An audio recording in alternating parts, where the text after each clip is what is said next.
सत साहेब साधो भाई सभी को राम राम। बंदी छोड़ गरीबदास महाराज कहते हैं कि करनी नाक चढ़ा वहीं कथनी कुंभा ठेल, सूरों के मैदान में कहाँ कायर लावे सेल। कि भाई करनी करने से, कर्म करने से जीव नाक चढ़ाता है, उसको सत्संग सुनाया जाता है, वो सत्संग सुनता है, वो सुबह भी सुनेगा, शाम को भी सुनेगा, सारा दिन सत्संग सुनेगा, केवल कान ही तो खोल कर रखने हैं। लेकिन बात आती है जब करने की, जो सत्संग में बताया गया है उसे सुनना बड़ी बात नहीं है, उसको सुनने के बाद फिर करनी करना बड़ी बात है। साहेब कहते हैं करनी नाक चढ़ावहीं कथनी कुंभा ठेल, कि जो सत्संग में सुना है वो सब कुछ, वो कथता तो बहुत है, उसने अपना कुंभ, अपना पेट भर लिया, पूरा उसने ज्ञान को अपने अंदर समा लिया। अब वो उस ज्ञान को कथता है, उसको खूब बोलेगा, लोगों को सुनाएगा कि मैंने सत्संग में ये सुना, मैंने वो सुना, वो सारा याद कर लेगा। लेकिन उस सत्संग के अनुसार जब उसे करनी करनी होती है तो नाक चढ़ाता है, नाक सिकोड़ता है, अर्थात वो बचता है उस करनी से। साहेब कहते हैं सूरों के मैदान में कहाँ कायर लावे सेल, कि भाई ये करनी करना, कर्म करना, इस आध्यात्मिक यात्रा में कर्म करना सूरवीर का काम है। इसमें कोई कायर जो है वो कायर अपना दाव नहीं चला सकता है, कायर के बस की बात ही नहीं। क्यों? क्योंकि कायर भयभीत रहता है, कायर कुछ करना नहीं चाहता। साहेब कहते हैं गरीब सूरों के मस्तक बहे, सन्मुख ले वह घाव, कायर खेत न चढ़ सके, जननी छन क्यों न जाओ। कहते हैं कि जो सूरवीर होता है वो सूरवीर उस परमात्मा के नाम पर अपने मस्तक भी कटवा देता है। देखो मंसूर को, मंसूर अल हलज, उनको सतगुरु सम सतबरेज जैसे सतगुरु मिले। कबीर साहब ने जब उनको ज्ञान दिया तो उन्होंने अपने नाम, जो नाम उनको दिया अनल हक, उस नाम पे उन्होंने अपना मस्तक तक कटवा दिया, लेकिन अनल हक कहना नहीं छोड़ा। सन्मुख ले वह घाव, लोग पत्थर मारते रहे, उनको कोड़े पड़ते रहे, लेकिन वो उन सारे घावों को सहते रहे। उन्होंने मुख से उफ तक नहीं करी, केवल और केवल नाम सुमरन तब भी चलता रहा। लोग कहते रहे कि ये नाम छोड़ दे, अनल हक कहना छोड़ दे, लेकिन मंसूर ने नहीं छोड़ा। साहिब कहते हैं कायर खेत न चढ़ सकें, जननी छन क्यों न जाओ। कायर तो ऐसी, जिस प्रकार का मंसूर के साथ हाल हुआ, ऐसे दृश्य को देखकर कायर तो रण से भाग जाते हैं। इस प्रकार का दृश्य देखकर उनका खून पानी बन जाता है। तो कायर जो है, कायर रणभूमि में नहीं चढ़ सकते। ऐसो की तो जो माता है, जननी अर्थात माता, जननी छन क्यों न जाओ। ऐसो की तो माता जो है वो छन अर्थात छनती कब है, जब बहुत बारीक हो जाती है। यानी कि ऐसे की तो माता की जननी को धिक्कार है, क्योंकि यदि उसकी माता अगर काट काट के बोटी बोटी भी, अगर उसकी माँ की भी बोटी बोटी हो रही होगी, तो भी जो कायर है वो कायर छुपता फिरेगा। साहिब कहते हैं क्या वो इस आध्यात्मिक यात्रा में आगे बढ़ सकता है? कभी नहीं बढ़ सकता, क्योंकि वो सिर्फ अपना सोचता है, अपने शरीर का सोचता है। जिसकी माता को भी अगर घाव लग रहा हो तब भी अगर उसका खून ना खोले तो वो क्षत्रिय नहीं है, वो सूरवीर नहीं है।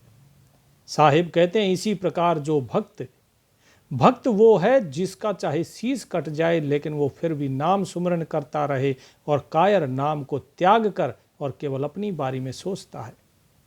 साहिब कहते हैं गर्भ रिसातल ना गया, बिना भक्ति जो देह, अहरी पहरी है नहीं, पूछ देख सुखदेव। कि भाई गर्भ रिसातल ना गया, बिना भक्ति जो देह, कि देखो बिना भक्ति की देह है। जब माता के गर्भ में होता है ये जीव, तो क्या कहा कि गर्भ रिसातल ना गया, तो वो भी एक रसातल की तरह ही होता है।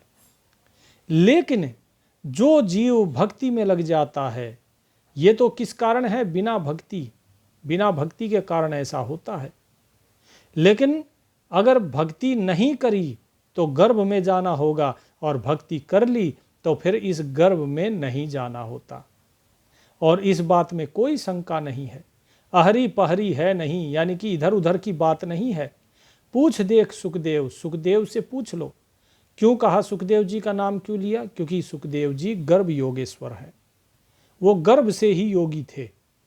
तो वो गर्भ में भी आए और फिर बाहर भी आए, और वो बाहर भी योगी रहे और गर्भ में भी योगी रहे, क्योंकि उन्होंने उस तत्व ज्ञान को सुन लिया था जो शिव जी ने पार्वती को सुनाया था। तो इसलिए साधो भाई, साहिब ने बिल्कुल स्पष्ट कहा कि गर्भ रिसातल ना गया, कि गर्भ में नहीं जाओगे, ना ही नरक में जाओगे। और बिना भक्ति जो देह, इस देह के बिना अगर भक्ति करी, देह में आकर भी भक्ति नहीं करी, तब पक्का जाओगे। इसीलिए इसमें कोई संशय नहीं है। सुखदेव जी से बेशक ये चीज़ पूछ लो, प्रमाण है सुखदेव जी इस चीज़ के। फिर साहिब कहते हैं, गरीब सूरी सुन ही गधड़ी, बहुत जन्म है पूत, भक्ति बिना किस काम के, नर नारायण दूत। कहते हैं कि भाई सूर्य अर्थात सुअर, सुन ही अर्थात कुतिया, गधड़ी यानी गधी, कि गधी, सूरी और कुतिया का जन्म, ऐसे ऐसे जन्म बहुत होते हैं, और ये बहुत पुत्रों को जन्म देती हैं, बहुत जनत है पूत। यहाँ वास्तव में साहिब उदाहरण दे रहे हैं, उनका दे रहे हैं जो सिर्फ बकबक करते हैं, कि जो बकबक करते हैं लेकिन भक्ति मार्ग पे वास्तव में चल के नहीं दिखाते, जो सिर्फ व्हाट्सएप पे भेजते रहेंगे, हाँ जी ये ऐसा ज्ञान है, वो वैसा ज्ञान है, या फिर जो बैठ के ज्ञान चर्चा में एक दूसरे को नीचा दिखाने की कोशिश करते हैं। साहिब कहते हैं ये सब के सब कौन हैं? ये सब के सब कायर हैं, क्योंकि ये दूसरे को, एक सामान्य मनुष्य को ये नीचा दिखाने की कोशिश करते हैं, लेकिन उस परमात्मा के रास्ते पर स्वयं भी नहीं चलते। साहिब कहते हैं कि ऐसे ऐसे कथनी के जो कायर हैं, ऐसे ऐसे बहुत से कायरों को जन्म देने वाली कौन होती है? सूरी होती है, कुतिया होती है, गधी होती है। उनकी माता को बता रहे हैं कि जिस माता ने इस प्रकार के पुत्र जने हैं, जो कायर हैं, वो सभी गधी हैं, कुतिया हैं और सूरी है, क्योंकि बिना भक्ति के किसी काम के नहीं। नर नारायण दूत, अरे ये नर देह उस नारायण का दूत ही है। इस नर देह में ही उस नारायण को प्राप्त किया जा सकता है, इसीलिए इसे नर नारायण देह कहा गया, इसीलिए नर नारायण दूत कहा गया। लेकिन जब भक्ति ही नहीं करी तो फिर ये किस काम का? किसी काम का नहीं, क्योंकि इसे तो फिर गधा कुत्ता सूअर बनना है। तो इसीलिए उसकी माता को क्या बताया गया? क्योंकि देखिए साहिब क्या कहते हैं, एक हरि के नाम बिन गधा कुत्ता सूर। एक परमात्मा का अगर नाम सुमरन नहीं किया, भक्ति नहीं करी, तो जीव को गधा बनना पड़ेगा, कुत्ता बनना पड़ेगा, सूअर बनना पड़ेगा। तो उसकी माता क्या हुई? उसकी माता हुई गधी, सूरी, कुतिया। तो वही चीज़ साहिब ने यहाँ पर बता दी, सूरी सुन ही गधेड़ी। फिर साहिब क्या कहते हैं कि सील संतोष विवेक बिन, दया न उर्मै रिंच, दीखत के नर देख ले, सुने के बरकंच। कि भाई सील, संतोष, विवेक और दया, बोले अगर ये चारों किसी के हृदय में अगर हैं ही नहीं, जरा भी नहीं है, रिंच, रिंच अर्थात जरा सा भी, अगर किसी के अंदर दया नहीं है, सील भाव नहीं है, संतोष नहीं है, विवेक नहीं है, तो ऐसे जीव केवल देखने में मनुष्य दिखाई देते हैं, लेकिन सूने के बरकंच, लेकिन इस प्रकार के हैं जैसे सोने के ऊपर कांच लगा हो। सोने के ऊपर वो हीरा नहीं है, वो कांच है। क्यों है? क्योंकि सोना तो बड़ा महंगा है, क्योंकि शरीर हो गया सोना, ये शरीर बड़ा महंगे मोल का है, मनुष्य शरीर, लेकिन इसके अंदर ये कांच लगाया हुआ है, क्योंकि ये परमात्मा का सुमिरन नहीं कर रहा। इसके अंदर दया, क्षमा, विवेक ये सब तो कुछ है ही नहीं, और जिसके अंदर ये नहीं है तो वो सब के सब सोने के ऊपर लगे हुए कांच के समान है, उस कांच की कोई कीमत नहीं है। साहिब कहते हैं, नर खर में धोखा नहीं, समझे बचन न साख, कोट जतन छाड़े नहीं, जैसे ढूंढया राख। कहते हैं कि नर, नर अर्थात मनुष्य, खर माने गधा, नर खर में धोखा नहीं, समझे वचन साक, कि भाई मनुष्य और गधे में कोई धोखा नहीं है, कोई फर्क नहीं। यदि कोई जीव अगर परमात्मा का सुमरन नहीं कर रहा तो वो नर गधे के ही समान है, इसमें कोई धोखा नहीं। क्योंकि उसे ना तो संतों के वचन समझ में आते हैं, ना वो साखिया जो कहते हैं वो उसको समझना चाहता है। कितना ही समझा दो वो समझना ही नहीं चाहता। तो कोटि जतन छाड़े नहीं, कि कितने ही करोड़ों जतन कर लो उसको समझाने के कि भाई तू ये कुबुद्धि छोड़ दे, लेकिन वो है कि कभी छोड़ता ही नहीं। तो उसको समझाना ऐसे व्यर्थ हो जाता है जैसे ढूंढिया राख, जिस प्रकार राख के अंदर कोई चीज ढूंढनी।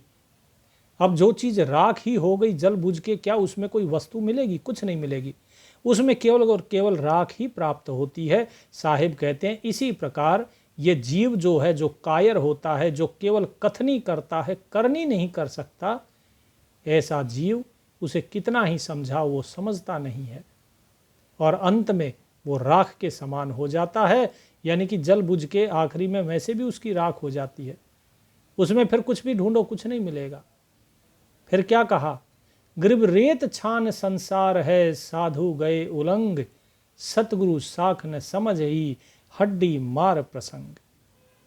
कि भाई ये रेत जो है, रेत को अगर छानोगे तो क्या मिलेगा? कुछ नहीं, सारा रेत तो नीचे निकल गया, छलनी में क्या बचेगा? कुछ भी नहीं। क्योंकि रेत को छानोगे तो रेत इतना बारीक होता है कि वो निकल जाता है। इसी प्रकार ये संसार है, इस संसार को कितना ही संसार का ज्ञान प्राप्त करो, कितना ही संसार को छान लो, समझने की कोशिश कर लो, अंत में क्या मिलेगा? कुछ भी नहीं मिलेगा, खाली हाथ रह जाते हो, जैसे छलनी खाली रह जाती है। इसीलिए साधु जो हैं, साधु इस संसार से परे हो जाते हैं। यहाँ पर जीव जितने भी सगे संबंधी हैं, शत्रु मित्र ग्रह द्वारा नाती, कोई किसी का संग न साथी, कोई साथी नहीं है आपका। जो लोग सोचते हैं ये हमारा साथी है, ये है, नहीं, चाहे कोई परिवार का हो या बाहर का हो, आपका सच्चा साथी कोई नहीं। यहाँ तक कि जो शरीर माता के गर्भ से आपके साथ है और चिता की अग्नि तक साथ रहता है, वो भी आपका नहीं, अंत समय में वो शरीर भी यहीं छूट जाता है। तो फिर किसका भरोसा कर रहे हो? अरे सिवाय उस परमात्मा के और है ही कौन आपका, जिसके ऊपर आपको भरोसा करना चाहिए? एक उसी को छोड़ दिया और सारे संसार का भरोसा करते हैं। कोई डॉक्टरों को सोचता है, कोई अपने रिश्तेदार परिवार वालों को, सगे संबंधियों को, कि ये हमें बचाएंगे। अरे भाई जब कोई खुद नहीं बच पाए तो तुम्हें क्या बचाएगा कोई? और जिनके लिए तुम लगे हुए हो वो तो सब यहीं पर रह जाते हैं। कहते हैं सतगुरु साख ने समझ ही, कि जो सतगुरु की कही हुई साखियां हैं उन्हें, उस ज्ञान को तो जीव समझता नहीं है। हड्डी मार प्रसंग, और जो उनका प्रसंग है संतों का, उसे तो क्या करता है? ये लात मार देता है। पैर में हड्डी ही तो होती है, कहते हैं कि उसको तो हड्डी मार के ये दूर कर देता है कि नहीं भाई ये हमारे काम का नहीं है, हमारे काम का ये संसार है। इसीलिए वो संसार को छानते हैं। लेकिन साधु जो होते हैं, साधु इस संसार से परे उस सतगुरु की वाणी को समझते हैं। क्या कहा? ये हड्डी मार प्रसंग क्या बताया साहिब ने? जैसे कि अभी आपको बताया सब हड्डी तो है। तो साहिब आगे कहते हैं, यो हड्डियों का लोक है, ढूंढे द्रव्य हनोज, भरमाए हैं बहुविधि, लखे न सतगुरु खोज। ग्रीब हड्डियों सेती हेत क्या, छाने बीने छूछ, सतगुरु सत्य कबीर से यहाँ से कर गए कूच। कि भाई जरा सोचो, इस साखी को जरा ध्यान से समझिएगा, इसका भाव बड़ा गहरा है। क्योंकि इस साखी के भाव में बंदी छोड़ गरीबदास महाराज एक बहुत बड़ा रहस्य खोल रहे हैं। क्या? कि ये संसार का जो लोक है ये हड्डियों का लोक है। ढूंढे द्रव्य हनोज, और इन हड्डियों के बीच में ये जीव ढूंढता है द्रव्य, यानी कि वो धन ढूंढता है, खजाना, असली खजाना। लेकिन हड्डियों में बताइए क्या खजाना मिलेगा? उसके ऊपर रुधिर है, खून के ऊपर जो है आपकी मांसपेशियां है, चमड़ी है, यही सब तो है। ये हड्डी, मांस और त्वचा, इन्हीं का तो बना हुआ सारा शरीर है। तो इस हड्डियों के लोक में तुम्हें कौन सा धन मिलेगा? भरमा आए हैं बहुत विधि, लखे न सतगुरु खोज। और बहुत प्रकार से जीव इन हड्डियों के इस लोक में उलझा हुआ है। और जो प्रसंग है सतगुरु का, जो सतगुरु समझाना चाह रहे हैं, वो चीज़ ये समझता नहीं, और इसीलिए इसे सतगुरु का जो खोज है वो प्राप्त नहीं होता, सतगुरु प्राप्त नहीं होते। साहिब कहते हैं हड्डियों सेती हेत क्या, कि भाई इन हड्डियों से प्रेम क्यों करता है तू इतना, क्या मिलेगा इस हड्डियों से? अरे हड्डियां ही तो हैं। आदमी पैदा होने से और अंत तक इसी हड्डी के ढांचे को लेकर घूमता रहता है, और आखिरी में जब जीव मर जाता है तो उसके जो फूल होते हैं ना, जो हड्डियां, वो हड्डियां जो हैं उनको बीनते हैं कि चलो जी अब इसे गंगा में बहाया जाएगा। उसे ही तो फूल बोलते हैं। बोले छाने बीने छूछ, उनको छानता बीनता है उस मरघट की राख में से, कि भाई ये मेरे बेटे के फूल हैं, ये मेरी बेटी के फूल हैं, या माता पिता की हड्डियां हैं। उन्हें ढूंढता रहता है और उनको बहाने के लिए सोचता है कि चलो अब इन्हें गंगा जी में बहाया जाए। अरे भाई, जो अंदर में गंगा बह रही थी उसमें तो कभी गोता लगाया नहीं, तो बाहर की गंगा में इन जली हुई हड्डियों को बहा के क्या किसी को मुक्ति मिलेगी? साहिब कहते हैं ये सब पाखंड है। अरे भाई, तुम किस किस की हड्डियों को बहाओगे? ये संसार तो मिथ्या है। सतगुरु सत्य कबीर से यहाँ से कर गए कूच। अरे यहाँ तो स्वयं सतगुरु सत्य कबीर, स्वयं सत्य कबीर जी जो यहाँ कबीर दास जी के रूप में आए, वो भी यहाँ से कूच कर गए, वो भी संसार में रहने नहीं पाए। यहाँ कोई नहीं रह सकता। उसके बाद भी तुम्हें समझ में नहीं आती। अरे राम गयो रावण गयो जाको बहु परिवार, कहो नानक हरि भजमना सपना ज्यों संसार। ये संसार तो भाई सपने की तरह है, एक दिन ये सपना टूटेगा। ना यहाँ रावण गया, ना रावण रहा, ना राम रहा, जिसका इतना बड़ा परिवार था। यहाँ तक कि स्वयं सतगुरु कबीर साहिब भी यहाँ पर नहीं रहे, उनको भी यहाँ से कूच करना पड़ा, वो भी यहाँ से कूच कर गए। और उसके बाद भी जीव ये सोचता है कि भाई मैं रहूँगा। बड़ा आश्चर्य है ये कि जीव सब कुछ देख रहा है, उसके बाद भी उसको समझ में नहीं आ रहा। फिर क्या कहते हैं? ग्रीब शंख ले सीप व्यवहार गत, नग परखा कोई एक, करनी रहनी कदर सुन, कोट्यो मध्यो देख। कि भाई शंख ले सीप व्यवहार गति, कि जिस प्रकार से जो शंख होता है और सीप होती है, शंख और सीप दोनों का व्यवहार अलग होता है, समुद्र से ही दोनों की प्राप्ति होती है। लेकिन फिर भी जो शंख है, शंख और सीप दोनों में बहुत फर्क होता है। एक तरफ जहाँ शंख जो है, शंख के अंदर क्या होता है? शंख के अंदर होता है कीड़ा। वो कीड़ा निकल जाता है, उसके बाद उस शंख को बजाने के काम आता है वो शंख। लेकिन जो सीप होती है, सीप के अंदर क्या होती है? सीप के अंदर मोती होता है, रत्न होता है। साहिब कहते हैं नग परखा कोई एक, कि इनकी गति को समझो। एक शंख है और एक सीप है, एक के अंदर कीड़ा रहता है और दूसरे के अंदर कौन रहता है? दूसरे के अंदर मोती रहता है।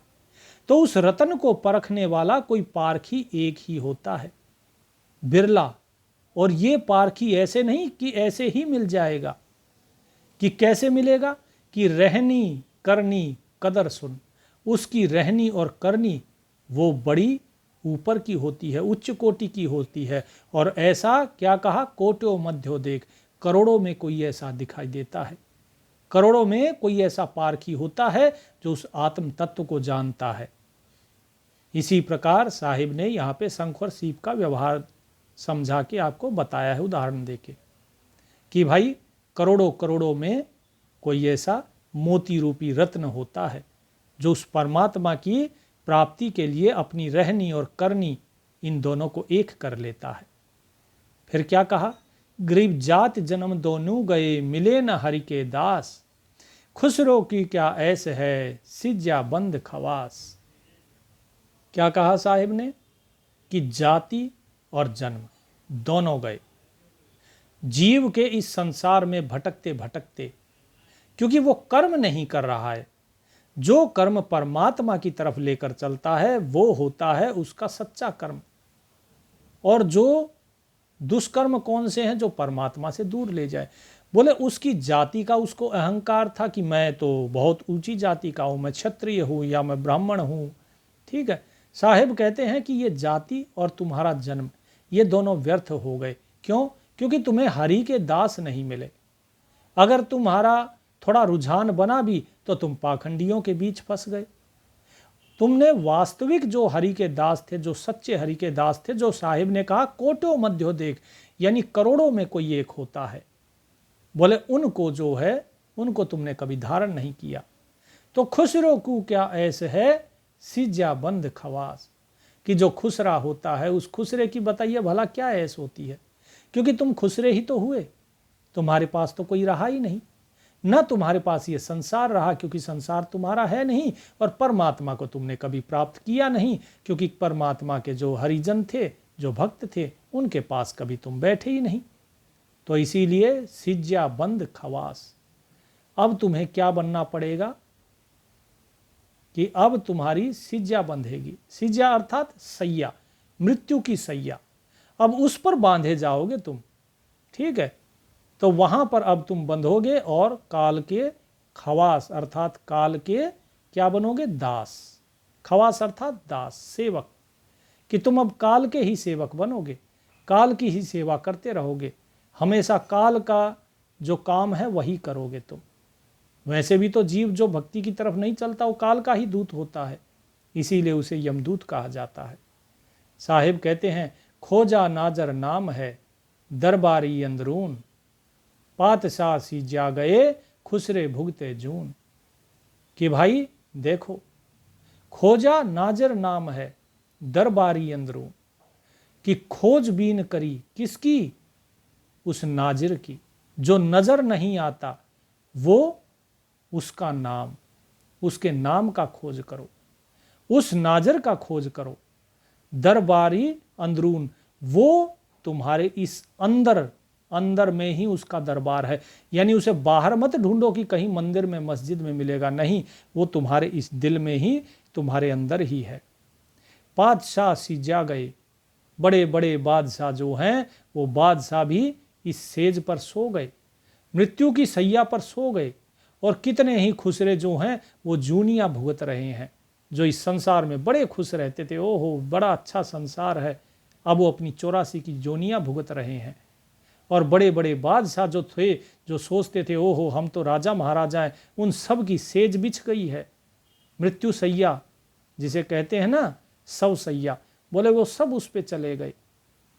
क्यों? क्योंकि उन्होंने जो दरबारी अंदर में बैठा हुआ है, अंदरून है, उसके नहीं जाना। तो इसीलिए साहिब ने कहा कि उस नजरी का नाम जो नज़र से परे है, नज़र में नहीं आता, उसके नाम का सुमरन करो, उसका खोज करो जो तुम्हारे अंदर है। नहीं तो बड़े बड़े बादशाह चले गए, बड़े बड़े खुसरे चले गए जूनियाँ भुगतते हुए। साहिब कहते हैं कि असली बादशाह कौन है और खुसरा कौन है। गरीब खुसरा सब संसार है, बादशाह है संत, सुख सागर से आन कर खेले आदिरुअंत। कि असली में खुसरा कौन है? खुसरा है ये सारा संसार। जो भी चीज इसको दिखाई दे रही है ये इसको देखकर बड़ा खुश हो रहा है, लेकिन इसका ना तो ये संसार है और ना ही वो परमात्मा इसका, क्योंकि ये संसार में मगन है और संसार तो माया है। तो जो जीव इस संसार में फंसा हुआ है, इसको देखकर खुश होता है, उसे कहा खुसरा। और असली बादशाह कौन है? असली बादशाह तो संत हैं, वही असली बादशाह हैं और वही परमात्मा की सेज पर चढ़ेंगे। जो ऊपर की साखी थी इसमें बादशाह सिजा गए, इसका दूसरा भाव ये भी हो सकता है कि जो बादशाह थे वो परमात्मा की सेज पर चढ़े और संसार में खुशी देखने वाले वो सभी जूनियां भुगत रहे हैं, इसका ये भाव भी हो सकता है। तो दो भाव हैं इसके। तो साहिब जो वाणी कहते हैं उनके भाव उस समय उन्होंने किसे ये वाणी कही, किस भाव से कही, वो जानना बहुत जरूरी है। तो क्या कहा कि सुख सागर से आन कर, कि ये जो संत हैं यही असली बादशाह हैं, क्योंकि ये सुख सागर से आते हैं, उस मान सरोवर, उस परमात्मा के सुख सागर, परमात्मा के उस सागर से। क्योंकि जैसे समुद्र से बूंद आती है भाप बनकर उठती है और बूंद बन जाती है। ठीक इसी प्रकार से सुख सागर से ये सभी संत आते हैं, उस परमात्मा के सतलोक से। खेल है आदि रोअंत, और आदि से लेकर अंत तक इस संसार में अपने खेल दिखाते हैं ताकि जीव सही मार्ग पर आए। फिर साहिब कहते हैं, कथनी मैं तो कथ नहीं, करनी कड़वी दिव्य, बिस की फाकी फाक है, जिनको भेटे रब। कि भाई देखो, कथनी में कोई कथ नहीं, कोई स्वाद नहीं है। कितना ही बोलते रहो उससे कोई लाभ नहीं होगा, क्योंकि सिर्फ जीभ ही तो हिलानी है, हिलाते रहो। जीभ हिलाने से अगर बात बन जाती तो दुनिया जीभ ही हिला लेती।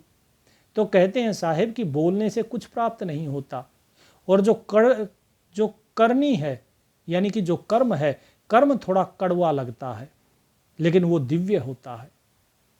वो एक कड़वी दवाई की तरह होता है। जिस प्रकार कड़वी दवाई रोग दूर कर देती है, इसी प्रकार इस जीवन के जो जरा मरण का रोग है, वो सारा जन्म मृत्यु का और बुढ़ापे का सारा रोग ये करनी यानी कि आपका जो सत्कर्म है, जो सत भक्ति है, वो दूर कर देती है। और विष की फांकी फांक हैं, जिनको भेटे रब।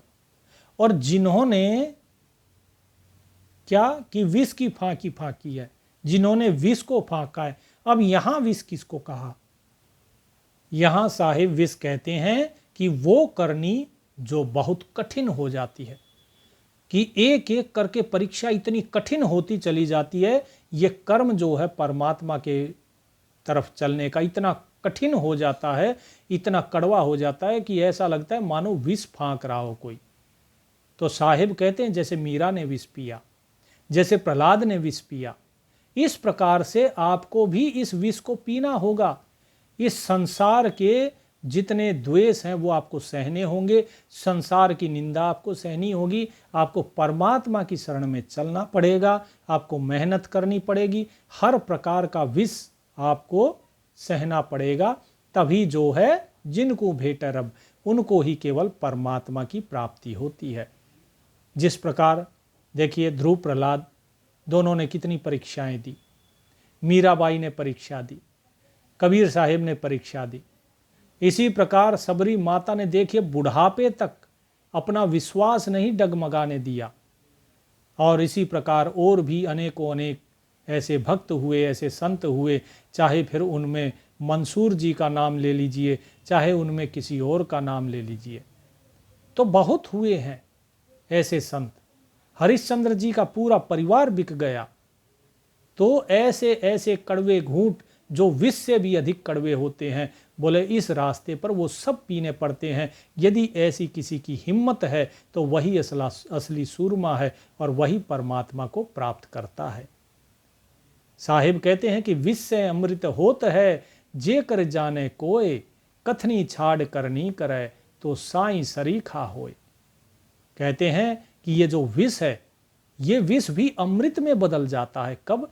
जब इस संसार से विरक्त हो जाता है जीव। अगर कोई इस विष को अमृत में बदलना जाने तो ये अमृत में बदल जाता है। अब समझ लो किसी का केवल परमात्मा में ही प्रेम है, उसके लिए फिर चाहे कुछ भी होता रहे, उसका शरीर का पुर्जा भी कट जाता है, तब भी वो उस परमात्मा का नाम नहीं छोड़ता है। उसके लिए इस शरीर की कोई अहमियत नहीं, तो उसके लिए ये विष भी अमृत हो जाता है। क्यों? अमृत पीते ही वो अमर हो जाता है। अर्थात इस नश्वर देह को त्याग के वो उस परमात्मा के साथ एक हो जाता है, वो अमर हो जाता है। तो साहिब कहते हैं कि विष से अमृत में बदल जाता है ये विष, अगर कोई उसे बदलना जाने तो।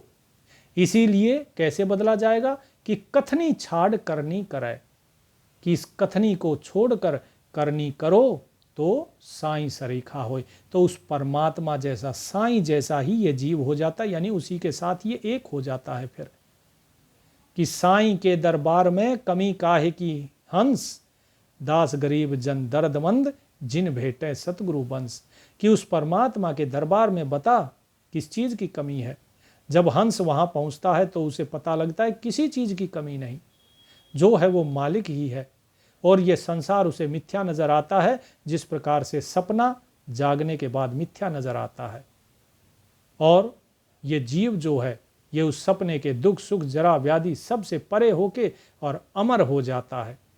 अब भाई अगर इस अवस्था को आप लेंगे, जागृत अवस्था को, तो सपना तो कुछ पल भर का होता है और जीवन आपका जो है वो देखिए कितने सालों का है, दशकों का है। 60, 70, 80, 90, 100 तक लोग जीते हैं।